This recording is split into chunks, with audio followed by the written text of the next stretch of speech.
And I am very proud to introduce this next guest. She's going to be coming to York, by the way, to the York Fair on Saturday, September 7th at 8 p.m. Tickets are now available at darcilynne.com. That's DarcilYnne.com. Or, make it easy, yorkfair.org. I am a big fan of America's Got Talent. I love to watch the show. And back in 2017, during the first episode that was broadcast on May 30th, I saw this little girl come out, who I believe was 12 at the time, and a puppet, a girly rabbit named Petunia. And she was a ventriloquist, was this girl that came out. She performed Summertime with Porgy and Bess, from Porgy and Bess, and got the golden buzzer from Mel B, went right on to the quarterfinals, ended up winning. Darci Lynne Farmer was her name, and she's with us here this morning. Darci Lynne, good morning. How are you? Good morning. I'm good. How are you? Well, it's great. I was an instant fan the first time I ever saw you on the show. That was fantastic what you did that. You're coming to York here, I see, in September, and we're really glad you're coming to town here. I'll come out and see your performance that night, Saturday, September 7th at 8 p.m. How has life changed for you since America's Got Talent? Of course, then the champions, you finished second to a magician. I mean, you were top-notch there as well. So how has life changed for you since that time?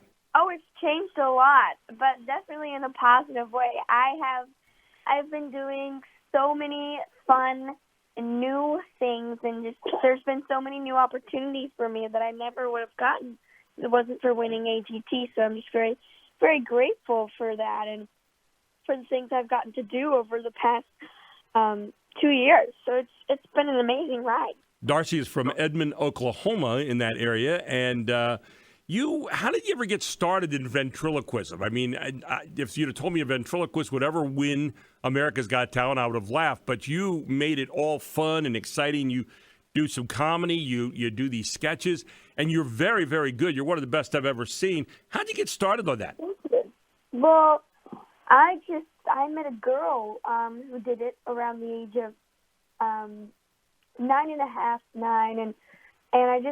I was mesmerized. It was like a kid seeing candy for the first time. I really wanted to try it.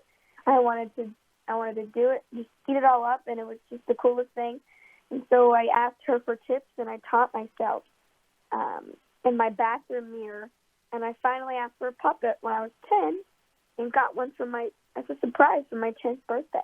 Now, I think I remember your parents saying that you were kind of shy and that you asked for this puppet. You got the puppet on the 10th birthday, and that was one of your ways of overcoming shyness. Is that right? Definitely. I mean, it definitely really helped me a lot, being on AGT and just learning how to do this. It really helped me come out of my shell and be more comfortable on stage, and definitely really helped a lot, yes. Now, you have a number of different characters that you bring out. Petunia is the one that we first saw, the 7-year-old singing white rabbit who you said who thinks she's a diva, right? And how do you get to? I don't even know what to ask you. How do you get to do these performances? You get these mature sounding. You were 12 years old at the time. You're only 14 now. How do you get these voices sounding so much like an adult? I mean, they're big time. How did you ever develop that? Well, I've been singing since I was 6, so I sang way before I started ventriloquism. And it's just I had already known how to sing, and I just had to learn how to sing with my mouth closed and get around that hard part. My voice definitely comes from my mom, but I had to really work hard. I had to work hard at learning how to do that because singing is so complicated, even with your mouth open. To do it with your mouth closed is very complicated. I had to practice really hard. Can you do a little thing for us this morning? Do you have a favorite bit that you do? I can sing a little bit. I'm not really warmed up. It's pretty early in the morning here, but I can sure try. Do you have one? Which of your characters do you have? Petunia. You have Oscar, who's a stuttering and nervous Motown mouse who has a crush on Mel B, right? Edna door knocker, a naughty old lady with a crush on Simon Cowell. You got Katie, a sassy cowgirl I remember who yodels. Let's see, there was Okie, the yellow duck who sometimes impersonates Elvis Presley. Scarlet, a sassy debutante fox.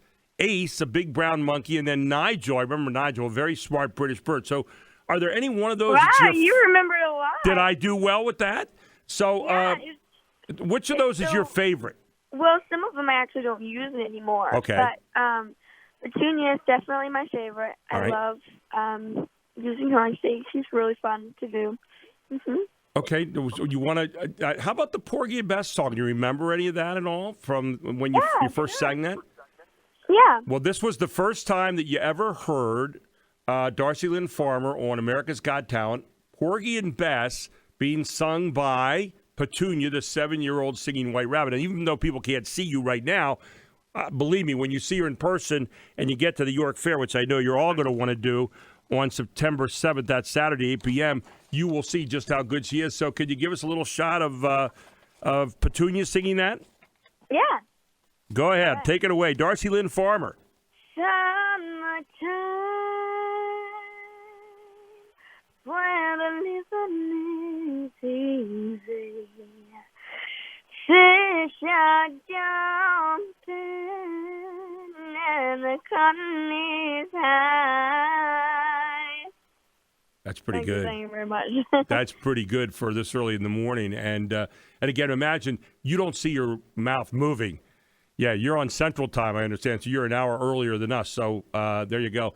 How about you have Nigel, the very smart British bird. Could you give us a little Nigel right here for a moment? I don't do Nigel anymore. It's been forever since Is that right? done Which ones you get rid of?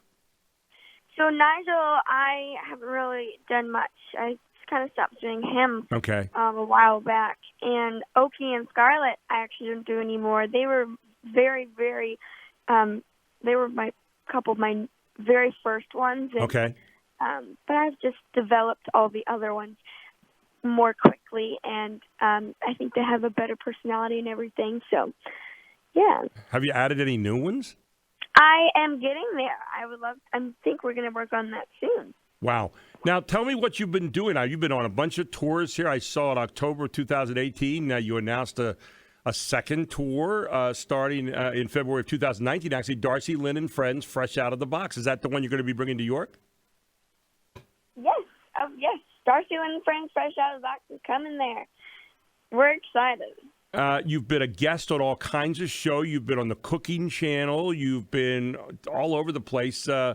What's your favorite thing you've done so far, getting out to some of these very special shows that people get to see all the time? Probably, I'd have to say my Christmas special that I had on NBC, and also just touring has been so much fun. It's been a blast. Darci Lynne Farmer, she's going to be coming to York, by the way, to the York Fair on Saturday, September 7th at 8 p.m. Tickets are now available at darcilynne.com. That's DarciLynne.com. Or, make it easy, yorkfair.org.